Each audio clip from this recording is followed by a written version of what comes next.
There's only one name for this bug eye, Lazarus. This bug eye is about as dead can be, and since Christ don't do cars, that pretty much leaves it up to me, with the support of you folks.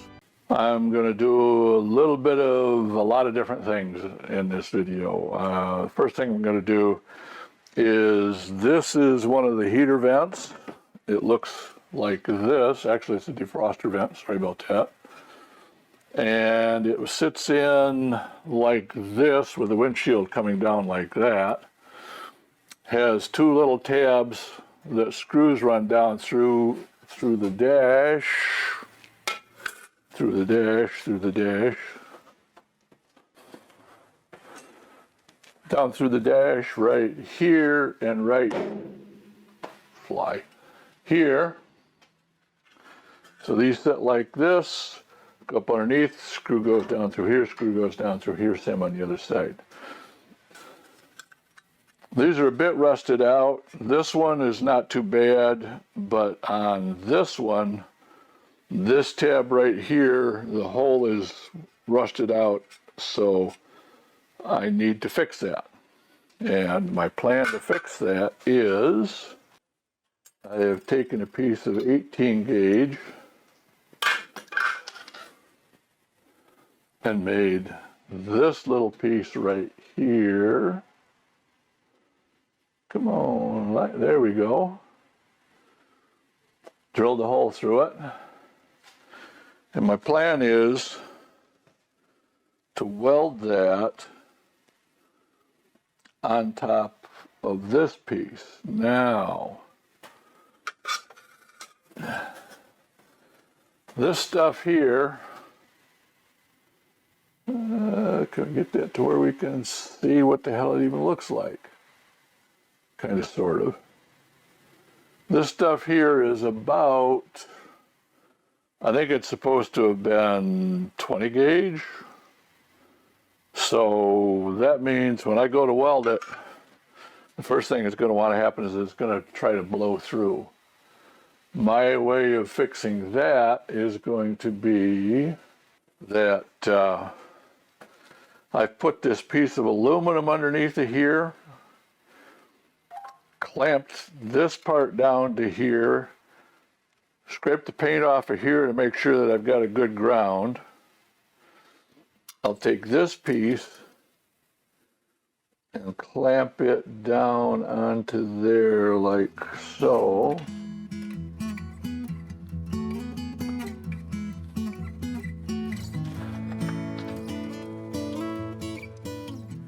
And then try to weld that whole damn mess together.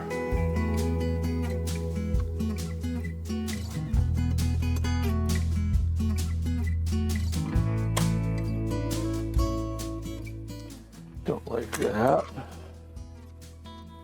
I want that lined up with the hole underneath, which is right there. And clamp up just a skosh.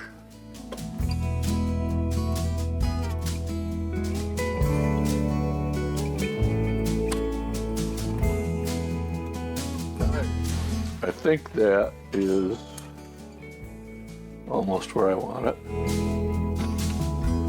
Let's see if I can tap that just a little bit.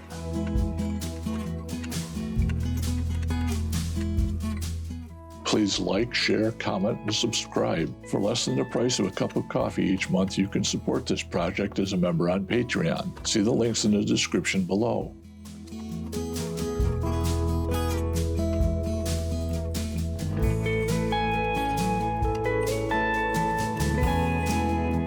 I think that's it right there. MIG 65 amps. I'm going to cut that back to, I cut it back to 45 amps. Wish me luck.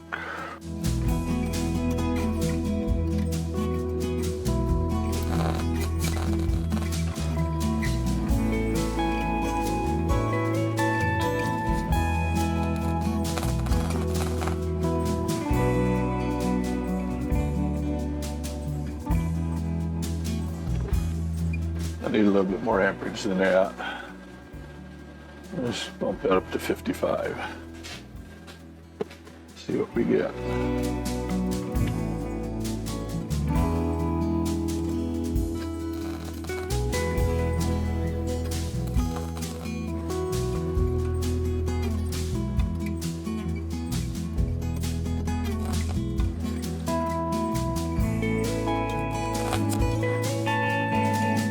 I hit this very front edge right here to try to weld that original piece to this one better.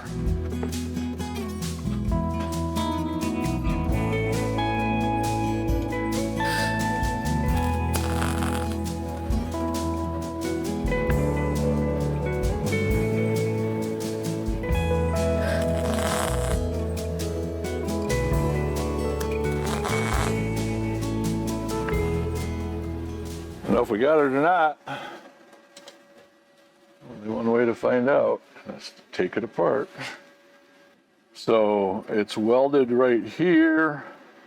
It's welded a little bit right here. I did not get any weld there, but I got burned through there, so I know this is welded there too. I'm gonna put a dot right there, and then I'll grind it off.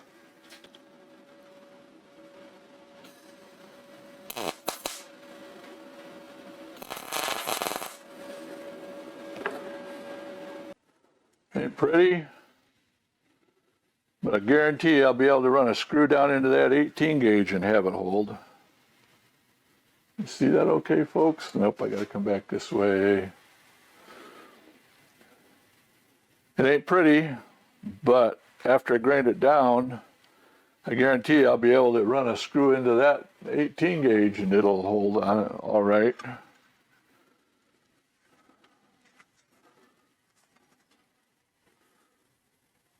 Come on, focus. You can do it. See, I told you. Ugly, but it's going to be under the dash and no one will ever see it and no one will know except for you folks. So that's it for that little bit of welding. So I've done a bit of fine-tuning on this. Where in the hell is it at?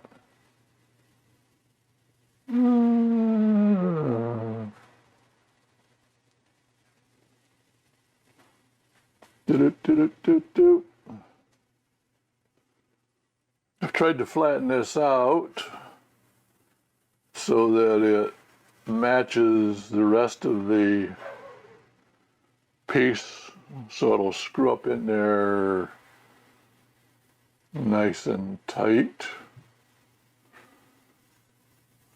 But I'm not going to do much more as far as cleaning this all up other than wire brushing off the crud, throwing some more primer on it, painting it, and calling it a day.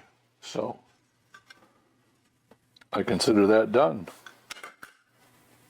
My next thing was, well, how do I polish these things up? I've got nothing, no way to hold them or make it convenient. I don't have a little lathe, so how am I going to polish these things here up, because they got kind of corrosion on them and a little bit of paint. So this is the idea that I came up with. So what we have here is, this is a small wire brush. This is my drill. My ancient Black & Decker 20-volt portable drill. And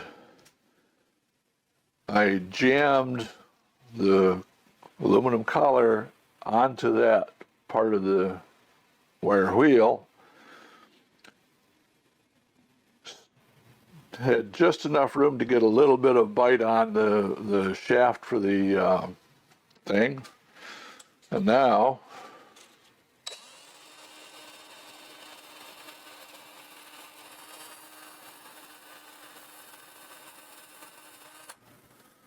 I can polish. That one's done. So as you can see, there's the end of the drill stuck in it. So got enough of it off of there that is fairly well cleaned up. This is the duct. Got two of them all cleaned up, real nice looking. And this is the hose that hooks up to the duct.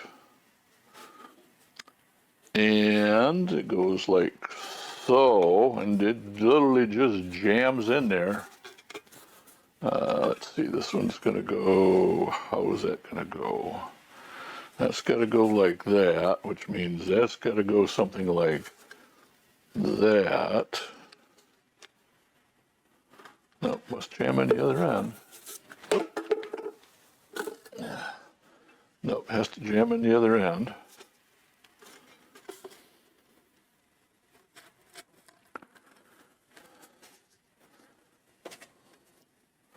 That's going to go like that. Somehow this has to go around. How the hell does it do it? Well, anyways, this piece goes in the bottom here.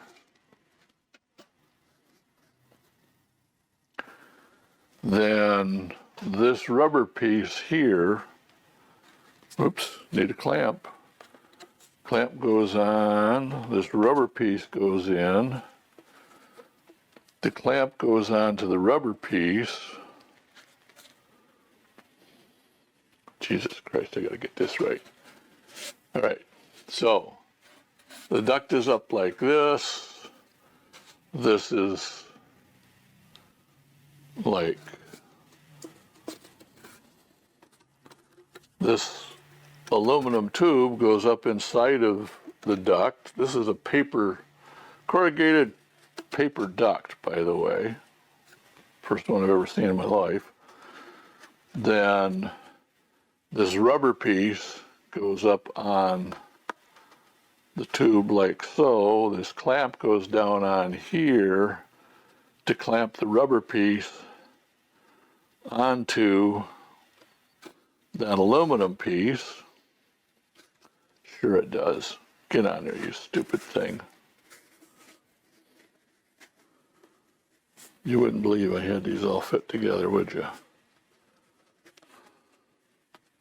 All right, we'll do it the other way around. Clamp goes on first, the aluminum piece goes inside of the rubber piece. Then this piece goes up inside of there. Now, the way this all works is this rubber piece fits into the hole on the side like so.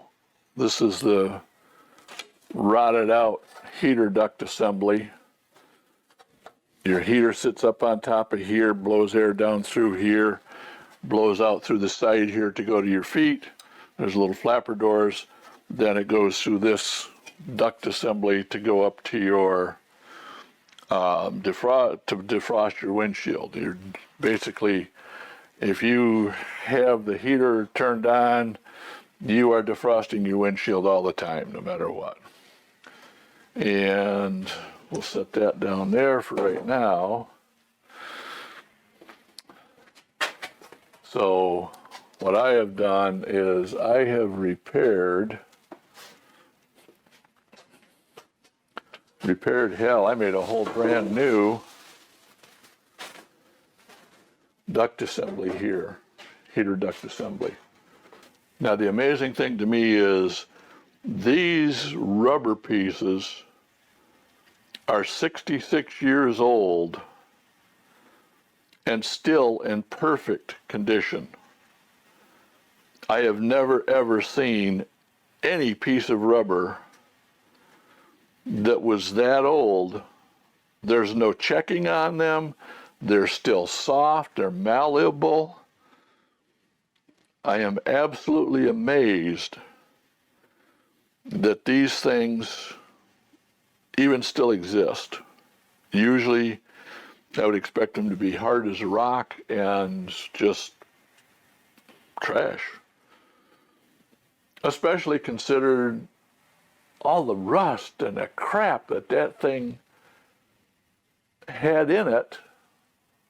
Well, didn't have in it a lot of it because it rusted away.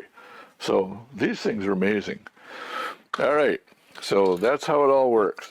I was originally going to include this with a bunch of other stuff, but I'm going to make this a separate video. It's going to be a little shorter than normal, but sometimes that happens. Thank you for watching, folks. Please like, subscribe, share, comment. Comments and liking get this content recommended to other people. And I can use all the recommendations I can get. So if you have any comments, if you have any questions, pop some questions in. It seems like people kind of watch, but they don't really interact much.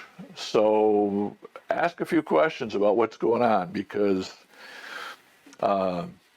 in some instances, some of the things that I do don't seem to make sense because there's not a lot of context thrown in with them of, well, I'm doing this because of that or whatever else. I try to put that in, but sometimes I miss.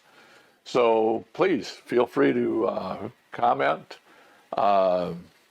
If you have seen other people do it a better way, definitely comment and let me know, because that helps me, but it also helps other people who watch my channel, because I'm not an expert, don't claim to be. I was an expert on enterprise resource planning software, but I'm not an expert on car restoration, so there's things that I'm learning as I go along. I'm learning it from other people like Bennett's Customs,